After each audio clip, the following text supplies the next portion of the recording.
नमस्कार, ये आकाशवाणी पटना है। अब आप संजीव कुमार वर्मा से प्रादेशिक समाचार सुनिए। पहले मुख्य समाचार। संसद के शीत सत्र की हंगामेदार शुरुआत। विपक्ष के हंगामे के कारण सदन की कार्यवाही बाधित रही। बिहार विधानमंडल के शीत सत्र की शुरुआत। पहले दिन विधानसभा में नवनिर्वाचित 3 सदस्यों ने शपथ ली। बिहार में एनडीए ने 2025 के विधानसभा चुनाव के लिए 225 सीटों पर जीत का लक्ष्य रखा। 15 जनवरी से घटक दलों का संयुक्त अभियान शुरू होगा। और प्रदेश में 1608 पैक्सों के प्रथम चरण के चुनाव के लिए मतदान कल। अब समाचार विस्तार से। संसद के शीतकालीन सत्र की आज हंगामेदार शुरुआत हुई। एक विशेष बिजनेस समूह और अन्य मुद्दों पर विपक्ष के हंगामे के कारण सदन की कार्यवाही बाधित रही।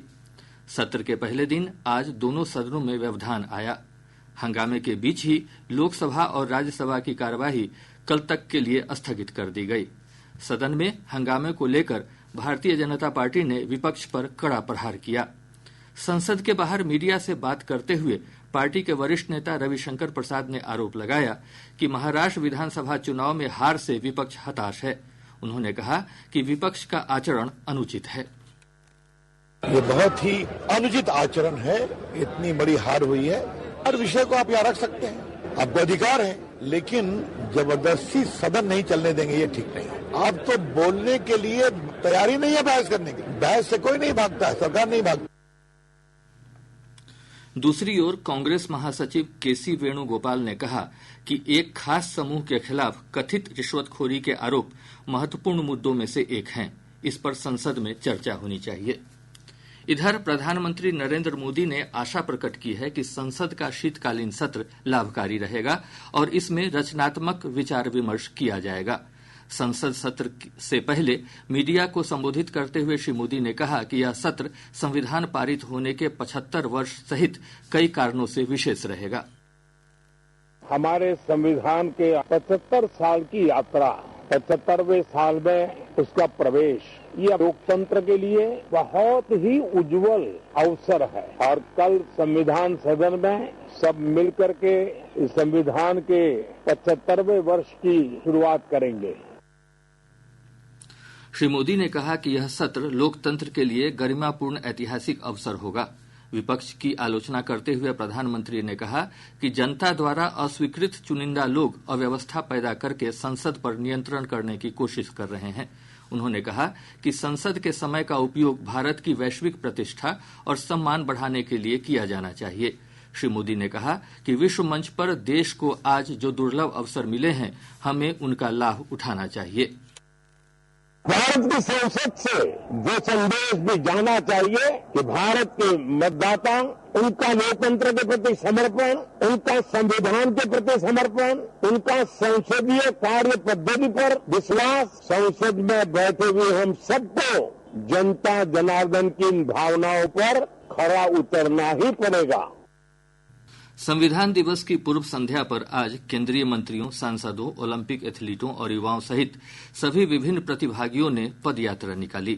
केंद्रीय युवा मामले और खेल मंत्री मनसुख मांडविया ने नई दिल्ली में आयोजित हमारा संविधान हमारा स्वाभिमान पदयात्रा में भाग लिया। यह पदयात्रा भारतीय संविधान के संस्थापक सदस्यों के दृष्टिकोण का सम्मान करने के लिए आयोजित की गई थी। हमारे संवाददाता ने बताया कि इस अवसर पर केंद्रीय मंत्रियों, सांसदों, ओलंपिक एथलीटों और युवाओं सहित सभी प्रतिभागियों ने संविधान की प्रस्तावना की शपथ भी ली। पदयात्रा में युवाओं के बीच संवैधानिक मूल्यों की समझ को गहरा करने के लिए विभिन्न सांस्कृतिक कार्यक्रम, शैक्षिक प्रदर्शनियां और संवाद सत्र भी आयोजित किए गए। पदयात्रा के बाद मीडिया से बातचीत में डॉक्टर मनसुख मांडविया ने कहा कि युवाओं में दिख रहे उत्साह से पता चलता है कि भारत वर्ष 2047 तक विकसित भारत बन जाएगा। युवाओं का उत्साह और अपने कॉन्स्टिट्यूशन के प्रति सम्मान को देखते हुए मैं इतना अवश्य कहूँगा कि मोदी जी के नेतृत्व में देश विकसित भारत की ओर आगे बढ़ चला है। 2047 यानी कि जब देश आजादी का शताब्दी वर्ष मनाता हो तब देश विकसित भारत होकर रहे। इस पदयात्रा में पीयूष गोयल, धर्मेंद्र प्रधान, गजेंद्र सिंह शेखावत और किरेन रिजिजू सहित अन्य केंद्रीय मंत्रियों, सांसदों और ओलंपिक में भारत का प्रतिनिधित्व कर चुके खिलाड़ियों ने भाग लिया। सकलैन अख्तर, आकाशवाणी समाचार, दिल्ली। बिहार भाजपा कल धूमधाम से संविधान दिवस मनाएगी। इसके तहत प्रदेश कार्यालय से लेकर जिला कार्यालय तक समारोह का आयोजन किया जाएगा। प्रदेश प्रवक्ता एवं पूर्व विधायक मनोज शर्मा ने बताया कि संविधान दिवस के मौके पर आयोजित समारोह में बाबा साहेब भीमराव अंबेडकर की तस्वीर पर पुष्पांजलि अर्पित की जाएगी। इस कार्यक्रम का उद्देश्य संविधान के प्रति निष्ठा और सम्मान की भावना को दर्शाना और लोगों को इससे प्रेरित करना है। इस समारोह में भाजपा के प्रदेश अध्यक्ष सह बिहार के राजस्व और भूमि सुधार मंत्री डॉक्टर दिलीप जायसवाल, उप मुख्यमंत्री सम्राट चौधरी और विजय कुमार सिन्हा तथा बिहार के मंत्री जनक चमार शामिल होंगे। केंद्र सरकार ने संविधान को अपनाने की 75वीं वर्षगांठ मनाने के लिए अभियान चलाने की घोषणा की है। यह अभियान देश भर में कल से 26 नवंबर 2025 तक चलेगा। 26 नवंबर 1949 को भारत की संविधान सभा ने संविधान को अपनाया था और यह 26 जनवरी 1950 को देश में लागू हुआ था। संसदीय कार्य मंत्री किरेन रिजिजू ने नई दिल्ली में कहा कि सदन के सेंट्रल हॉल में भव्य कार्यक्रम आयोजित किया जाएगा। राष्ट्रपति द्रौपदी मुर्मू इस कार्यक्रम में संसद के दोनों सदनों के सदस्यों को संबोधित करेंगी। श्री रिजिजू ने कहा कि यह केवल संसद का नहीं बल्कि पूरे देश का उत्सव है। संसदीय कार्य मंत्री ने लोगों से इस अवसर पर आयोजित विभिन्न कार्यक्रमों में भाग लेने की अपील की। यह समारोह हमारा संविधान हमारा स्वाभिमान अभियान के तहत आयोजित किया जा रहा है। विधानसभा अध्यक्ष नंदकिशोर यादव ने सभी से संविधान के मूलभूत आदर्शों को अपनाने और इसे अधिक समावेशी बनाने के लिए काम करने पर जोर दिया है। श्री यादव ने आज विधानसभा के शीत सत्र के पहले दिन सदन को संबोधित करते हुए कहा कि देश का संविधान विविधता, एकता और लोकतांत्रिक आदर्शों का प्रतीक है। यह एक तरफ हमारे अधिकारों की रक्षा करता है तो दूसरी तरफ कर्तव्यों का भी बोध कराता है। प्रादेशिक समाचार आप आकाशवाणी पटना से सुन रहे हैं। ताजा समाचारों के लिए आप हमारे x handle AIR News_ Patna पर जा सकते हैं। लोकसभा अध्यक्ष ओम बिरला ने कुछ वर्गों के इन आरोपों का खंडन किया है कि संविधान खतरे में है।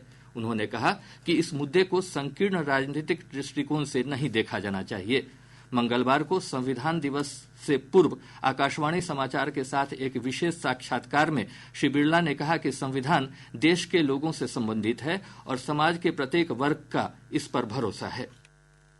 सभी समाज के व्यक्ति संविधान का सम्मान करते हैं, संविधान की मूल भावना, विचार और विश्वास को पूरा करते हैं। तो मेरा मानना है कि सबको इसको राजनीतिक दृष्टि से नहीं देखना चाहिए। इस संविधान सबका है, संविधान 140 करोड़ जनता का है। लोकसभा अध्यक्ष ने कहा कि संविधान दिवस के अवसर पर हमें संविधान सभा में हुई चर्चा और विचार विमर्श से प्रेरणा लेने की आवश्यकता है। आरक्षण मुद्दे पर भी श्री बिरला ने कहा कि किसी भी सरकार ने आरक्षण कोटे को बदलने की कोई कोशिश नहीं की है। मेरा मानना है कि आज भी समाज में दलित, शोषित, पीड़ित व्यक्तियों को उनकी समानता, उनके व्यापक अधिकार को आरक्षित करने का अभी समय है और इसीलिए हर सरकारों ने ये प्रयास किया है कि संविधान के साथ आरक्षण को लेकर कभी कोई सरकार ने छेड़छाड़ नहीं की। बिहार विधानमंडल का 5 दिवसीय शीतकालीन सत्र आज से शुरू हुआ। पहले दिन 3 नवनिर्वाचित विधायकों को शपथ दिलाई गई। विधानसभा की कार्यवाही अध्यक्ष नंदकिशोर यादव के भाषण के साथ शुरू हुई। आज पहले दिन नवनिर्वाचित 3 सदस्यों को विधानसभा अध्यक्ष ने शपथ दिलाई। ये विधायक हाल ही में संपन्न उपचुनाव में जीत हासिल की थी। सबसे पहले रामगढ़ विधानसभा क्षेत्र से निर्वाचित भारतीय जनता पार्टी के अशोक कुमार सिंह ने शपथ ली। इसके बाद हिंदुस्तानी आवाम मोर्चा की दीपा कुमारी ने और जनता दल यूनाइटेड की मनोरमा देवी ने शपथ ली। दीपा कुमारी इमामगंज और मनोरमा देवी ने बेलागंज निर्वाचन क्षेत्र से जीत हासिल की है। चौथे विधायक भाजपा के विशाल प्रशांत कल शपथ ग्रहण करेंगे। वहीं उप मुख्यमंत्री सम्राट चौधरी ने वित्तीय वर्ष 2024-25 का दूसरा अनुपूरक बजट पेश किया। इसमें विकास कार्यों के लिए लगभग 32,507 करोड़ रुपए का प्रावधान किया गया है। इस अनुपूरक बजट में आयुष्मान भारत योजना के लिए केंद्रीय अंश के रूप में 200 करोड़ रुपए खर्च करने का प्रस्ताव है। इसके अलावा राज्य में मेडिकल कॉलेज अस्पताल के निर्माण के लिए 861 करोड़ रुपए का प्रावधान किया गया है। अनुपूरक बजट पेश करने के बाद सदन के पूर्व दिवंगत सदस्यों को श्रद्धांजलि अर्पित कर विधानसभा अध्यक्ष ने कल तक के लिए सदन की कार्यवाही स्थगित कर दी। इधर विधान परिषद की कार्यवाही दिन के 12 बजे सभापति अवधेश नारायण सिंह के संबोधन से शुरू हुई। सभापति ने इस सत्र में सफल संचालन के लिए सभी सदस्यों से सहयोग की अपील की। प्रदेश में वायु प्रदूषण की स्थिति लगातार गंभीर बनी हुई है। बिहार राज्य प्रदूषण नियंत्रण बोर्ड से प्राप्त जानकारी के अनुसार पिछले 24 घंटों के दौरान कटिहार राज्य का सबसे प्रदूषित शहर रहा। यहां का AQI 380 दर्ज किया गया। वहीं हाजीपुर का वायु गुणवत्ता सूचकांक 349, किशनगंज का 330 और बक्सर का 329 रिकॉर्ड किया गया। राजधानी पटना का AQI 290 रहा। प्रदेश में 1608 पैक्स के प्रथम चरण के चुनाव के तहत कल वोट डाले जाएंगे। मतदान सुबह 7 बजे से शाम 4:30 बजे तक होगा। प्रथम चरण में 1,23,00,000 से अधिक मतदाता अपने मताधिकार का प्रयोग कर सकेंगे। राज्य निर्वाचन प्राधिकार की ओर से 19,825 मतदान केंद्र बनाए गए हैं। इस चरण की मतगणना 27 नवंबर को होगी। मौसम विभाग ने कहा है कि अगले 3 दिनों तक मौसम शुष्क बना रहेगा। इसके बाद न्यूनतम तापमान में गिरावट से ठंड में बढ़ोतरी की संभावना है। मौसम वैज्ञानिक कुमार गौरव ने बताया कि उत्तरी बिहार के सुबह के समय घना कुहासा छाया रहने का पूर्वानुमान है। इससे दृश्यता में कमी आएगी। अगले 3 दिनों के दौरान अधिकतम एवं न्यूनतम तापमान में कोई विशेष परिवर्तन नहीं होने का पूर्वानुमान है। तत्पश्चात तापमान में हल्की गिरावट देखी जा सकती है। हल्के से मध्यम स्तर का कुहासा उत्तर बिहार के जिलों में एवं शेष भागों में सुबह के समय धुंध छाए रहने का पूर्वानुमान है। इधर रोहतास जिले का डेहरी आज राज्य का सबसे ठंडा स्थान रहा, जहां का न्यूनतम तापमान 11 डिग्री सेल्सियस दर्ज किया गया। पटना उच्च न्यायालय के आदेश के बाद खगड़िया जिला परिषद के अध्यक्ष पद पर कृष्णा कुमारी यादव को बहाल कर दिया गया है। इस संबंध में आज जिलाधिकारी ने आदेश जारी कर दिया। इससे पहले इस वर्ष जनवरी माह में कृष्णा कुमारी यादव को अदालत के आदेश के चलते पद से हटा दिया गया था। और अब अंत में मुख्य समाचार एक बार फिर। संसद के शीत सत्र की हंगामेदार शुरुआत। विपक्ष के हंगामे के कारण सदन की कार्यवाही बाधित रही। बिहार विधानमंडल के शीत सत्र की शुरुआत। पहले दिन विधानसभा में नवनिर्वाचित 3 सदस्यों ने शपथ ली। बिहार में एनडीए ने 2025 के विधानसभा चुनाव के लिए 225 सीटों पर जीत का लक्ष्य रखा। 15 जनवरी से घटक दलों का संयुक्त अभियान शुरू होगा। और प्रदेश में 1608 पैक्सों के प्रथम चरण के चुनाव के लिए मतदान कल। इसके साथ ही आकाशवाणी पटना से प्रसारित प्रादेशिक समाचार का यह अंक समाप्त हुआ।